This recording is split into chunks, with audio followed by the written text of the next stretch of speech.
আৰু ইফালে জুবিন গাৰ্গৰ ফটোৰ কাষতে মৃত্যু হৈছে এটি বগলীৰ জুবিন গাৰ্গৰ ফটোৰ কাষে কাষে ঘূৰি ফুৰিছিল এই বগলীটো ৰাইজৰ দ্বাৰা শ্ৰদ্ধাঞ্জলি অনুষ্ঠানৰ পাছতে এই ঘটনা সংঘটিত হয় চিপাঝাৰৰ সেনাপতি পাৰত আছিল ৰাজহুৱা শ্ৰদ্ধাঞ্জলি অনুষ্ঠান আৰু অনুষ্ঠানৰ পাছতে জুবিনৰ ফটোখন ৰখা হৈছিল মিন মহলত বৃহস্পতিবাৰৰ পৰা ফটোখনৰ কাষতে আছিল এই বগলীটো আৰু আজি পুৱা মৃত অৱস্থাত ৰাইজে প্ৰত্যক্ষ কৰে বগলীটো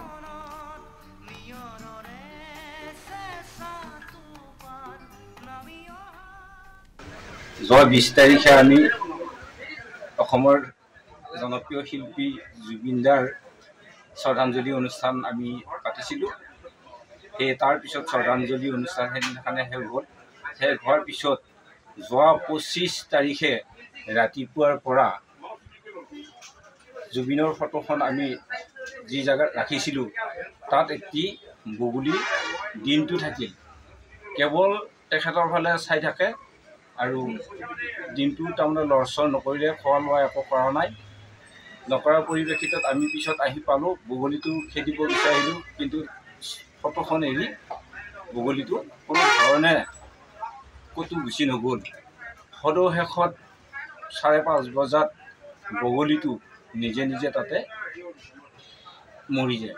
মৰি যোৱাৰ পিছত আমি উপায়বিহীন হৈ আৰু ইফালে জুবিন গাৰ্গৰ ফটোৰ কাষতে মৃত্যু হৈছে এটি বগলীৰ জুবিন গাৰ্গৰ ফটোৰ কাষে কাষে ঘূৰি ফুৰিছিল এই বগলীটো ৰাইজৰ দ্বাৰা শ্ৰদ্ধাঞ্জলি অনুষ্ঠানৰ পাছতে এই ঘটনা সংঘটিত হয় চিপাঝাৰৰ সেনাপতি পাৰত আছিল ৰাজহুৱা শ্ৰদ্ধাঞ্জলি অনুষ্ঠান আৰু অনুষ্ঠানৰ পাছতে জুবিনৰ ফটোখন ৰখা হৈছিল মিন মহলত বৃহস্পতিবাৰৰ পৰা ফটোখনৰ কাষতে আছিল এই বগলীটো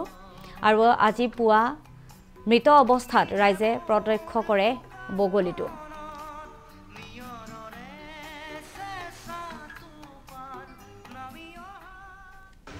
যোৱা 20 তাৰিখে আমি অসমৰ জনপ্ৰিয় শিল্পী জুবিনদাৰ শ্ৰদ্ধাঞ্জলি অনুষ্ঠান আমি পাতিছিলোঁ তাৰ পিছত শ্ৰদ্ধাঞ্জলি অনুষ্ঠান সেইদিনাখনে শেষ হ'ল শেষ হোৱাৰ পিছত যোৱা 25 তাৰিখে ৰাতিপুৱাৰ পৰা জুবিনৰ ফটোখন আমি যি জায়গাত ৰাখিছিলোঁ তাত এটি বগলী দিনটো থাকিল কেৱল তেখেতৰ ফালে চাই থাকে আৰু দিনটো তাৰমানে লৰচৰ নকৰিলে খোৱা লোৱা একো কৰা নাই নকৰাৰ পৰিপ্ৰেক্ষিতত আমি পিছত আহি পালোঁ বগলীটো খেদিব বিচাৰিলোঁ কিন্তু ফটোখন এৰি বগলীটো কোনো ধৰণে ক'তো গুচি নগ'ল সদশেষত 5:30 বজাত বগলীটো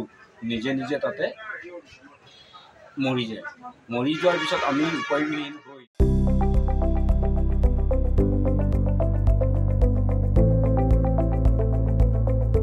NB নিউজ সহজ সৰল ভাষাত নৱভাৰতৰ কথা